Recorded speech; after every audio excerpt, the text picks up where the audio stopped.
A decade ago, I was in my apartment with my baby boy hoisted on my hip, ordering my third takeaway meal for that week. I cast my eye to the overflowing nappy bin, the overstuffed shopping bags filled with teeny tiny clothes, and the escalating pile of plastic containers. And I wondered, how could I be responsible for raising the next generation when I was clearly making choices that compromised their future? Now, I had been warned that newborn life meant that standards of living just go out the window. And the benchmark for a successful day is whether you manage to keep your kid alive, manage to have a shower, and manage to get 2 shoes, preferably matching, on your feet. But I couldn't help it. When I looked into the sweet face of my baby boy, I felt this clawing discomfort about how I knew I should live and how I was. And in my more lucid moments, I knew I needed to find a more forgiving way to align my green values with my unpredictable and imperfect family life. Now, you see, I grew up green in the 80s with crimped hair and a trailblazing eco-dad. So while other kids were drawing horses and rainbows, I was illustrating global warming. A small earth swathed in a blanket, sweat pouring from her brow. Other kids were rating their fridges, and I was just marvelling at the Energy Star rating my dad had invented. Yeah, he's the guy who put those stars on your fridge to help you save power. Now, my sister and I were often coaxed off the couch to go collect cans for recycling instead. And while scouring the local cricket ground wasn't exactly my idea of a good time, my dad's environmental ethics certainly shaped my green life choices. I didn't own a car. I wore op-shop frocks and Birkenstocks, and I created the clothing exchange to help people swap the clothes they don't wear for those they will. The idea was all over the media, and my swap story spread around the globe. I was invited to speak at sustainability festivals and all the fashion events, and even at the United Nations headquarters in Nairobi. I was a deep green warrior, making a difference. And then I had a baby and awakened the consuming beast within. Seemingly overnight, my eco-values were eclipsed by convenience thanks to the sleep-deprived chaos of my life.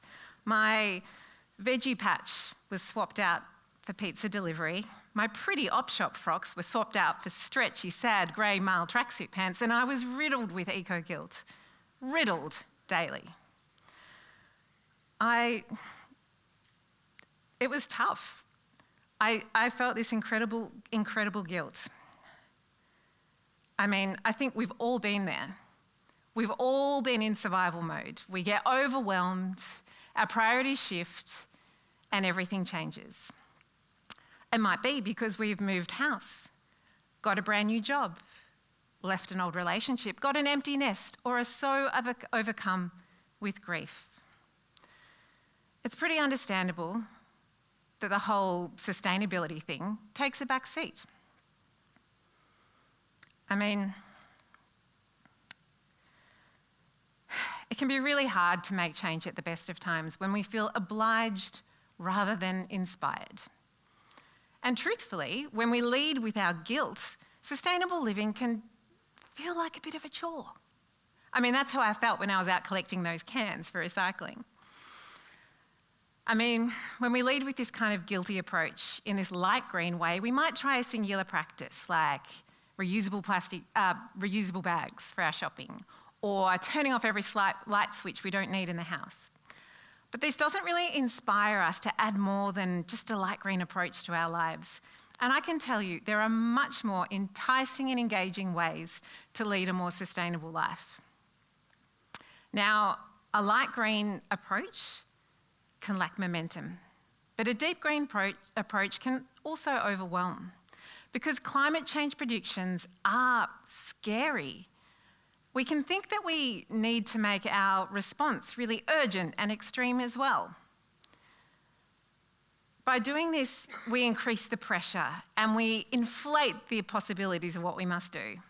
I mean, just imagine you think, I need to be a vegan, living off the grid in a tiny house, or dive into permaculture and grow all my own food. The deep green options can be a little intimidating. I mean, just imagine next week's to-do list reads, buy dog food, water mum's plants, become a minimalist and give away 80% of my worldly possessions. It can be a bit much. When we set the bar impossibly high, we can fall over at the first hurdle and give up. I mean, how many gym memberships go unused 4 months after ambitious New Year's resolutions are made? The same thing is happening with climate change, but of course we cannot cancel our membership to the future. Now, the biggest shift happened when I ditched my eco-guilt, ditched my perfectionism, and found my own shade of medium green living that I and my crazy family could maintain and enjoy. Okay, lifestyle change is messy. Stuff happens and it gets in the way. But without the pressure, we're free to actually explore all the really satisfying ways we can live more with less. That's more fun, freedom and cooperation, and less eco-guilt, waste and expense. I mean, there are just so many ways we can pursue a medium green life, and we actually can upgrade our lives as we go. Okay, it's a really good idea to start where your heart is, or in my case, where my taste buds lie. The average household actually wastes more than 300 kilograms of food each year. That's like throwing every 5th grocery bag just straight in the bin. Now, I'm not telling you that so you can feel bad. It's not like we do it on purpose. We're not waste-making villains who cackle with glee as we turf whole watermelons in the trash. No, it's incremental. A toast crust here, a little leftover salad there, and it all adds up. But I knew by editing my overstuffed fridge that I could make a big impact. So I have a use it up section, so produce no longer perishes prematurely on my watch. And my family gets involved in waste-free cook-ups where we turn the odds and ends into tasty meals. Anything left, my husband composts, and that ends up in our veggie patch. But I'm not telling you this to have a little eco-gloat. I'm sharing this because we feel more organised, so our meal times flow and our grocery bills shrink. Now, what if I told you that I edited my wardrobe and transformed it into a sustainable closet without spending a cent? Okay, and I got out of those awful saggy grey male tracksuit pants too. So I found the soulmate clothes that fitted and flattered and felt good. They were just buried beneath the unwearable fashion flings. It's actually surprisingly easy to transform a wardrobe crisis into a confident closet, and I've helped thousands of people shrink their fashion footprints by doing the same. Now, what about the most consumerist day of all, Christmas? We can actually carefully cull our Christmas gift list and nobody minds a bit, okay? In fact, they can be relieved of the mutual gifting obligation.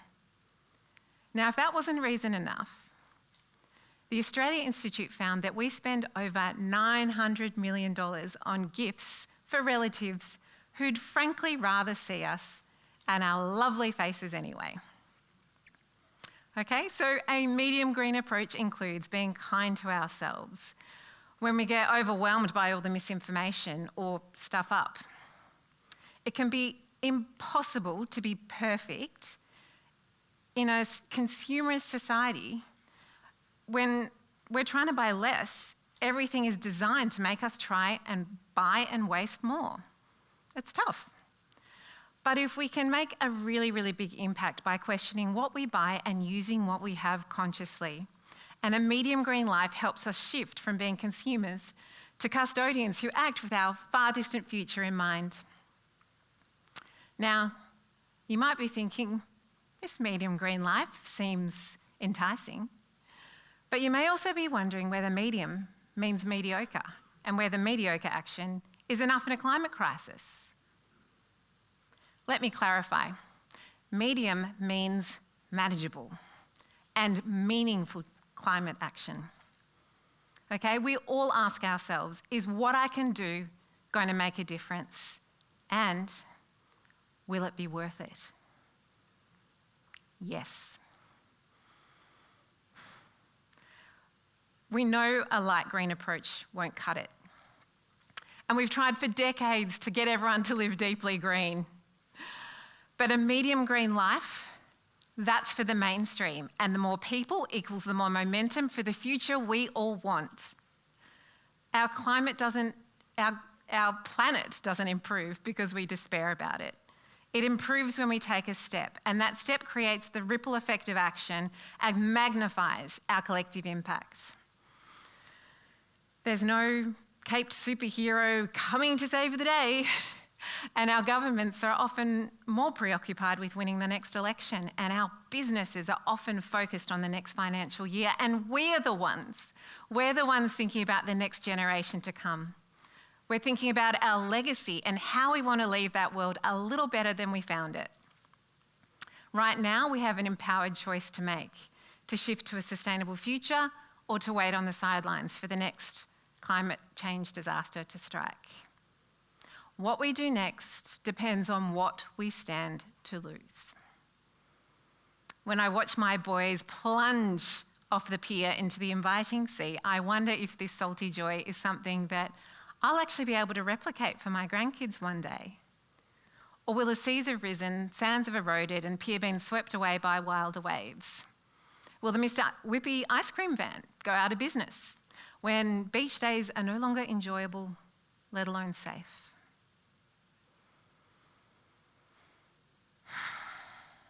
But what if how we live next depended on what we stood to gain?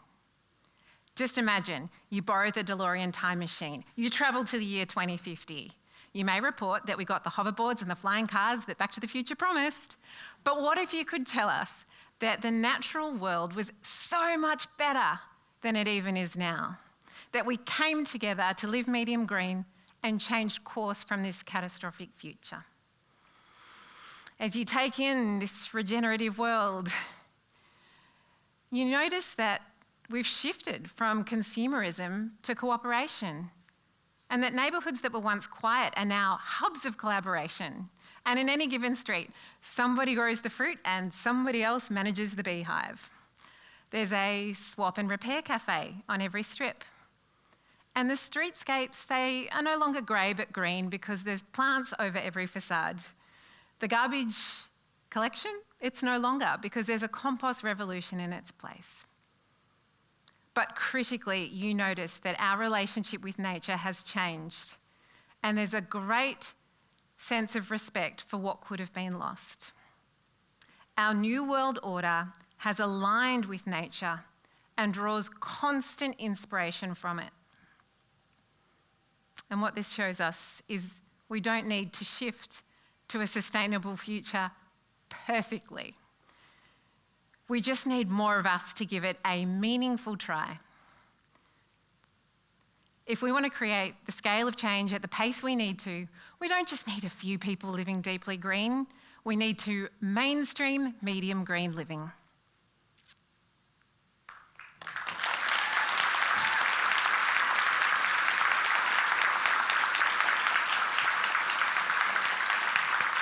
Thank you.